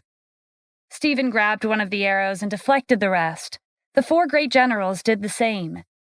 When the last of the arrows clattered to the ground, the floorboards shifted into a gaping hole. The 5 of them fell to the floor. The head of the Tally family and the Locke family had a full view of the situation in the other building. There was a small room beneath the path. It was filled with snakes, scorpions, centipedes, and other poisonous insects. No one could survive the fall. Just when they were beginning to relax, Stephen and his companions leaped out of the room below and back onto the path. The snakes, centipedes, and scorpions perished in a sea of fire. The subsequent traps and mechanisms were even more useless. Stephen led the 4 great generals to the 2nd floor as if they were strolling through a park. Emmanuel was crouched in front of the attic's underground passageway. When he saw Stephen and his companions approaching, he crawled inside and blocked the entrance to the tunnel. When Stephen and the 4 great generals reached the 2nd floor, they found the attic empty. Zachary looked around. "Where did he go?" "He's probably hiding somewhere," Stephen said. Although the attic looked big from the outside, the interior was small. It didn't take them long to search the entire room. "I can't find him anywhere. Where's he hiding?" Rosalind asked in confusion. Stephen scanned the room. "There's most likely a hidden passageway in here. Let's go out and ask his friends. Then we'll know for sure." They left the building and confronted the heads of the Tally and Locke families. Neither of them tried to hide it. "There's a hidden tunnel in the attic," the head of the Tally family confirmed. "But it's useless even if you find it." "Why?" Stephen asked. "You think we can't catch up to them?" "That's not what I meant. The tunnel leads to Loomis Hotel." "Oh, the hotel that protects their guests no matter how many enemies they have or how many crimes they've committed?" "If you've heard of it, then I advise you let this go." The head of the Locke family agreed. "He's right. It's not a place just anyone can enter. The owner, Yanis Larkin, has connections all over the country. He's a dangerous individual. You won't be able to get in." Stephen laughed. "As long as the sun, moon, and oceans exist, there's nowhere I can't go. No one harms my people and gets away with it." He motioned to the 4 great generals. "We're going to Loomis Hotel." The heads of the Tally and Locke families exchanged a glance. Stephen and his companions would only be wasting their time. Meanwhile, Emmanuel had already exited the underground passageway. A car had been prepared for him on the other side. He got in and sped all the way to Loomis Hotel. The 2 security guards at the entrance were surprised to see Emmanuel anxiously telling them to let him in. There had been countless people before him seeking protection from the hotel, so they had long since gotten used to this. But Emmanuel was a member of the Golden Triangle. They never thought they'd see him so flustered and afraid. He was a VIP client of Loomis Hotel, and his friendship with Yanis ran deep. The security guards didn't ask too many questions and welcomed him inside. Emmanuel's concerns instantly disappeared the moment he stepped through the entrance. Not long after, Stephen and the 4 great generals arrived at the hotel. Loomis Hotel was famous in the city. None of its guests were good people. The furnishings weren't as luxurious as a 5-star hotel, and appearance-wise, it was similar to a hostel. But no one had ever criticized the quality of the hotel. They were there to survive, not to enjoy a life of luxury. Stephen was about to walk in when the 2 security guards by the entrance stopped him. "Sorry, this is the Loomis Hotel. You need to make an appointment or get permission from our owner before you can enter." People from all walks of life sought protection from Loomis Hotel. Its guests had either made an appointment with Yanis beforehand, or they were people whom Yanis was acquainted with. He had implemented this regulation because things wouldn't turn out well if one of the guests happened to be an enemy of the other. Therefore, the security was strict with unfamiliar guests. Stephen leveled the two security guards with a scrutinizing gaze. They were as strong as the 18 martial artists from the mountains. Hiring security guards of this level was proof of Yanis's influence. The Golden Triangle was nowhere near his level. When Stephen didn't respond, security asked, "Do you have an appointment, or did you receive permission from the owner?" Stephen gave them a smile. "Sorry, but I don't have an appointment, and I don't have your owner's permission either. I came here to kill one person. I'll leave as soon as I'm done. It won't take more than half an hour." The security guards looked at each other. This was the first time they'd met someone so bold. He was casually announcing his intention to kill one of the guests, even though they were under the hotel's protection. The security guards went on the defensive. "I suggest you leave quietly." "I told you, I'm here to kill one person. Then I'll leave. It's a personal grudge and it has nothing to do with your hotel." "We can't do that. We're responsible for our guests' safety. As long as they're a guest, they'll be under our protection." Stephen sighed. "I guess we can't come to an agreement. I'll have to use force then. Zachary, I'll leave this to you." Zachary cracked his knuckles eagerly. The two security guards were as strong as the 18 martial artists from before, but they were limited in numbers. Zachary was more than enough to take them on alone. In less than 10 seconds, the security guards were thrown against the glass entrance. Emmanuel was sitting at a table in the lobby.